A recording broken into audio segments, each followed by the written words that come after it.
بات لین دے۔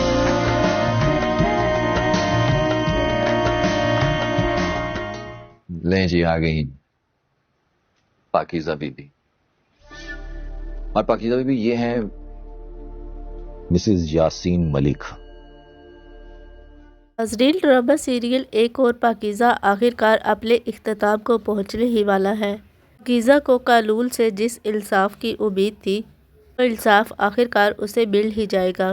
یاسین نے پاکیزہ کے ساتھ جو کچھ بھی کیا وہ سب کچھ سب کے سامنے آ چکا ہے اور اس کی اسے سزا بھی مل چکی ہے، لیکن یاسین نے جس طرح سے پاکیزہ کے بھائی کو استعمال کیا اس کا پاکیزہ سمیت سب کو ہی بہت زیادہ افسوس ہے۔ اکبر کیوں یاسین کی باتوں میں آ گیا؟ اکبر کی ماں بھی اکبر کو پکڑوا تو چکی ہے، لیکن انہیں اکبر کی چھوٹی سے چھوٹی بات کی بھی ٹینشن رہتی ہے۔ اکبر تو ابھی تک اس گمان سے ہی باہر نہیں نکل پایا اکبر نے یہ سب کچھ پاکیزہ کے ساتھ کیسے کر لیا۔ اپنی ماں کے بار بار سوالوں سے بھی اب تنگ آ جائے گا، جس کی وجہ سے غصے میں آ کر اپنی ماں سے کہے گا کہ اگر آپ کو اکبر بھائی سے اتنا ہی پیار تھا اور ان کی اتنی ہی پریشانی ہے، پھر آپ نے ان کو پکڑوایا کیوں تھا؟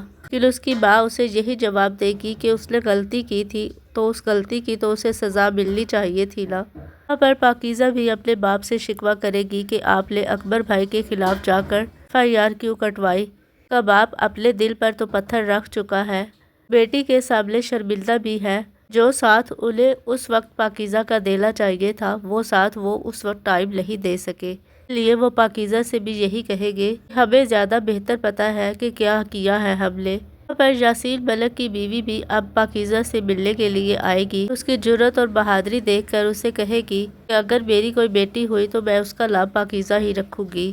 دوسری طرف زبیر کی وجہ سے نور بھری کے ساتھ جو کچھ بھی ہوا اس کے بدلے وہ نور بھری کا ہرجانہ ادا کرنے کے لیے تیار ہے، لیکن وہ یہ نہیں چاہتا کہ اس کی بات سامنے آ جانے کی وجہ سے بنی بنائی عزت خراب ہو، اس لیے اب سمن نے بھی زبیر کے خلاف جانے کا فیصلہ کینسل کر دیا ہے۔ وہ سمجھ چکی ہے کہ زبیر کا بھی اس سارے معاملے میں کوئی قصور نہیں تھا۔ زبیر کی لا علمی کی وجہ سے جو کچھ بھی نور بھری کے ساتھ ہوتا رہا اسے ایک خواب کی طرح بھلا دینا ہی بہتر ہے۔ نور بھری بھی زبیر کو معاف کر چکی ہے۔ یہاں پر اب پاکیزہ پروفیشنل وکیل بننے جا رہی ہے، یہ اب سمن میڈم پاکیزہ کو ایک کیس دے گی، اس کیس کے بارے میں بھی سارے نوٹس اسے سمجھائے گی۔ پاکیزہ اپنی لائف کا پہلا کیس بہت ہی سمجھداری سے لڑے گی، جیت بھی جائے گی۔ پاکیزہ کو انصاف دلانے کے لیے اگر سب سے زیادہ کسی نے اس کا ساتھ دیا ہے تو وہ میڈم سمن ہے۔ اگر میڈم سمن اس کا یہ ساتھ نہ دیتی شاید وہ کبھی بھی منزل پر نہ پہنچ پاتی۔